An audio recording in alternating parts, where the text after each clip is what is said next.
అందరికీ నమస్కారం అండి. తెలంగాణ రాష్ట్ర వ్యాప్తంగా ఉన్నటువంటి ఆసరా చేయుత పెన్షన్ లబ్ధిదారులకు సంబంధించి ప్రభుత్వం నుంచి ఇప్పుడిప్పుడే ఇంపార్టెంట్ ఫ్లాష్ అప్డేట్ అయితే రావడం జరిగిందండి.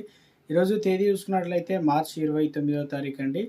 సో ఈ వీడియోలో టాప్ 5 అప్డేట్స్ అయితే రావడం జరిగిందనమాట. చివరి వరకు చూడండి, అర్థమవుతుంది. మొదటిసారి ఛానల్ వస్తే తప్పకుండా సబ్స్క్రైబ్ చేసుకోండి. చూస్తున్నారు కానీ లైక్ చేయడం మర్చిపోతుంది. ఈ విధంగా లైక్ బటన్ అయితే ఉంటుంది, వెంటనే లైక్ చేయండి.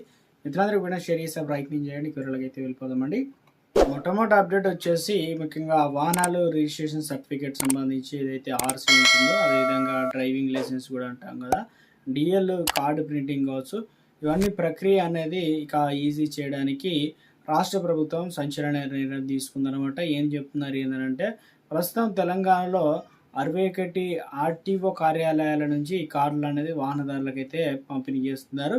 అయితే ఇక్కడ నుంచి సెంట్రలైజ్ ప్రింటింగ్ కావచ్చు, డిస్పాచ్ ఏదైతే పద్ధతిని ప్రవేశపెట్టున్నారు. దీనివల్ల ఏమవుతుందంటే, విధానానికి ఇటీవల జరిగిన ఉన్నతాధికారుల సమావేశం ముఖ్యమంత్రి రేవంత్ రెడ్డి గ్రీన్ సిగ్నల్ అయితే ఇవ్వడం జరిగిందనమాట. రవాణా శాఖ వర్గాలు చెప్పాయి. రాష్ట్రంలో సగటు సంవత్సరానికి దాదాపు 4.70 లక్షల డ్రైవింగ్ లైసెన్సులు కొత్తవిలో జారీ అవుతుంది అంటున్నారు. అయితే ముఖ్యంగా చూసుకున్నట్లయితే సుమారుగా 9.90 లక్షల వాహనాలు రిజిస్ట్రేషన్ అయితే అవుతున్నాయి. ఈ రెండు కలిపి ఏడాదికి 14 నుంచి 15 లక్షల కార్డులను కూడా వాహనదారులకైతే అందించాలి. వీటి బట్వాడకు వారాలు, నెలలకు సమయం పడుతుంది. గతంలో అవినీతి నిరోధక శాఖ అధికారులు కూడా తనిఖీ చేసినటువంటి సమయంలో ఇక వందల కొద్ది లైసెన్సులు, ఆర్సీలు అనేక మంది ఇతర మార్గాల్లో ఏజెంట్ల ద్వారా ఇక తీసుకుంటున్నారని ట్రాఫిక్ పోలీసులు ఇక తనిఖీ చేసినప్పుడు ఈ సమస్యలు అయితే ఎదురవుతున్నాయని చెప్తుంది అన్నమాట.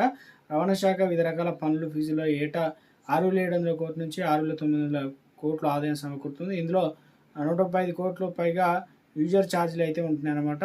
ఇక మొత్తానికి అయితే ఒక అప్డేట్ అయితే ఇచ్చే ప్రయత్నం అయితే చేశారనమాట. అంటే ఇంటికే మనకు ఏదైతే లైసెన్స్ ఆర్సీలు అయితే రానున్నాయన్నమాట.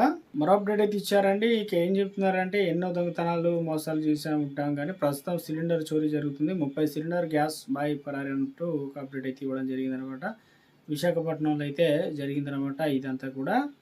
వివరాలకు వెళ్తేనట్లయితే, చినగుంటేడలోని మణికంఠ గ్యాస్ ఏజెన్సీ 2 ఏళ్లుగా వై అప్పారావు గ్యాస్ డెలివరీ బాయ్గా పనిచేస్తూ ఉన్నాడనమాట. తనకు పరిచయాల మీద వినియోగదారుల నుంచి ఓటీపీలు సంపాదించాడు. ఎంతకి నిండు బండాలు ఇవ్వకపోవడంతో అనుమానం వచ్చిన వినియోగదారులు ఏజెన్సీకి వెళ్ళి ఆరా తీశారు. గ్యాస్ డెలివరీ చేసిన నిర్వాహకాలు చెప్పడంతో లబోదిబోమంటున్నారు.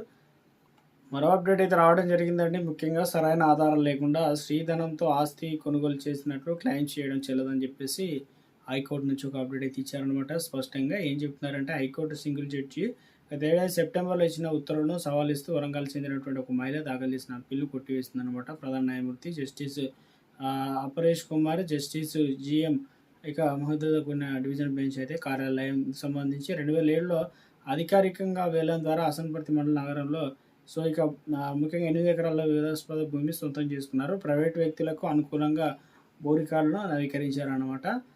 ఇక ఏదైతే వాటికి ఆధారాలు అవన్నీ కూడా ఉండాలనే విధంగా ఇక్కడ అప్డేట్ అయితే ఇవ్వడం జరిగిందండి. మరో అప్డేట్ అయితే ఇవ్వడం జరిగిందండి. బ్లాక్ ఇక మెయిలింగ్ భయపడం, మైనింగ్ పైన నీకు తెలుస్తాం. 2014 నుంచి మైనింగ్ లీజులు అక్రమాలపై ఏదైతే సిబిసిఐడికి విచారణకు జరుపుతాం. వచ్చే అసెంబ్లీ సమావేశాల్లో నిజాలు నిగ్గు తేల్చి నివేదికను ప్రవేశపెడతాం. శాసనసభలో పద్దుల చేతి సందర్భంగా ముఖ్యమంత్రి రేవంత్ రెడ్డి అయితే సంచలన ప్రకటన అయితే చేశారనమాట. మరో అప్డేట్ చూసుకున్నట్లయితే, ఇక విశాఖ నుంచి ఢిల్లీకి వెళ్తున్న ఇండిగో విమానానికి శనివారం పెను ప్రమాదం తప్పింది. ఇక మరి కాసేపట్లో ఢిల్లీ దిగాల్సినటువంటి వేళ విమానంలో ఒక ఇంజన్ సమస్య తలెత్తడంతో అత్యవసర ల్యాండింగ్ చేసి 161 మంది ప్రయాణికులకు సురక్షితంగా అయితే కిందికి దించారనమాట. మరో అప్డేట్ అయితే ఇవ్వడం జరిగిందండి. పైపుడు గ్యాస్ దీనిపైన ఫోకస్ చేస్తున్నారు. ఇంధన సంక్షోభం నేపథ్యంలో కేంద్రం చర్చలు జరుపుతుందనమాట. వీలైనంత వరకు ఎల్పిజి వాడకం తగ్గించేందుకు లక్ష్యం చేసుకోవడం జరిగింది. అదనపు వ్యయం, సబ్సిడీ భారానికి చెక్ ఇక కస్టమర్లకు ప్రోత్సహించేందుకు గాను ఏదైతే రెంటల్ స్కీమ్ వల్ల ఈఎంఐ వెసులుబాటు అయితే ఇవ్వబోతున్నారన్నమాట. కేంద్రం ఎలాంటి నిర్ణయం తీసుకుంది ఏందని చూసుకున్నట్లయితే, ముఖ్యంగా గృహ వినియోగదారులకు పిఎన్జి కనెక్షన్ కావాలంటే ఏదైతే 1 టైం డిపాజిట్ చేయాల్సి అయితే ఉంటుంది. కంపెనీలను బట్టి 9,000 వరకు అయితే ఉంటుంది.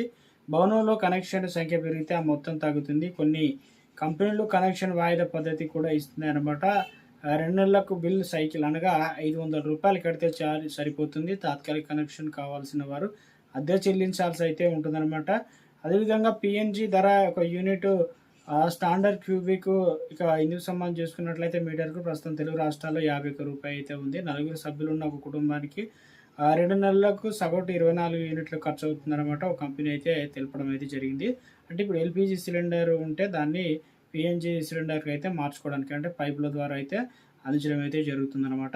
మరో అప్డేట్ అయితే ఇవ్వడం జరిగిందండి. ముఖ్యంగా తెలంగాణ రాష్ట్ర వ్యాప్తంగా ఉన్నటువంటి ఆసరా చేయుత పెన్షన్ లబ్ధిదారులకు సంబంధించి ఎప్పటి నుంచో ఎదురు చూస్తున్నారు కదా. ఎందుకంటే పెన్షన్లకు సంబంధించి ప్రభుత్వం ప్రతి ఒక్కటి కూడా ఏదో ఒక అప్డేట్ అయితే అందజేస్తూ ఉన్నారనమాట. ఈ తరుణంలోనే పెన్షన్లకు సంబంధించి మంత్రి సీతక్క అయితే ఒక లేటెస్ట్ అప్డేట్ అయితే తీసుకురావడం జరిగిందనమాట. ఏం చెప్పారు ఏంటన్నది తెలుసుకునేటువంటి ప్రయత్నం అయితే చేద్దామన్నమాట మనం.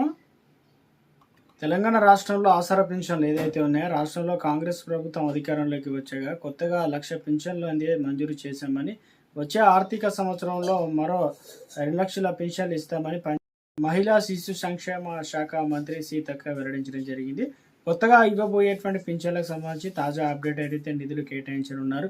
పంచాయతీరాజ్ గ్రామీణాభివృద్ధి శాఖ, మహిళా శిశు సంక్షేమ శాఖలపైన పద్ధతులపైన అసెంబ్లీలో జరిగిన చర్చలలో మంత్రి సీతక్క మాట్లాడడం అయితే జరిగిందనమాట.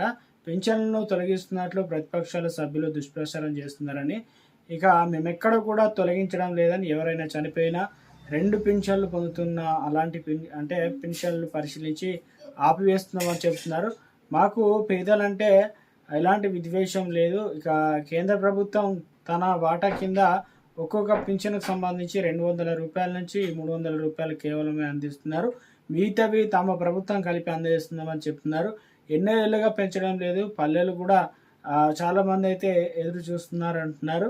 అయితే ఇక ముఖ్యంగా చూసుకున్నట్లయితే భరోసాపై విమర్శిస్తుంది. ఇక మాజీ సర్పంచులకు ఇవ్వాల్సిన బిల్లులో కూడా 99% వారికి ప్రభుత్వ హయాంలోనే మేము 318 కోట్లు క్లియర్ చేశామని చెప్పే ప్రయత్నం అయితే చేస్తున్నారు అనమాట. ఎందుకంటే తెలంగాణ రాష్ట్ర వ్యాప్తంగా ఇది కళ్యాణ లక్ష్మి డబ్బులు రావడం లేదని చెప్పేసి కొన్ని ఆటంకాలు, ఇక ముఖ్యంగా పిల్లలు పుట్టిన తర్వాత కూడా కళ్యాణ లక్ష్మి డబ్బులు రావడం లేదని భరోసా సభ్యులు అయితే ఇక ప్రభుత్వాన్ని అయితే అడిగే ప్రయత్నం అయితే చేయడం జరిగిందనమాట. సో మొత్తానికి ఇక్కడ క్లియర్గా అప్డేట్స్ అయితే చెప్తున్నారనమాట.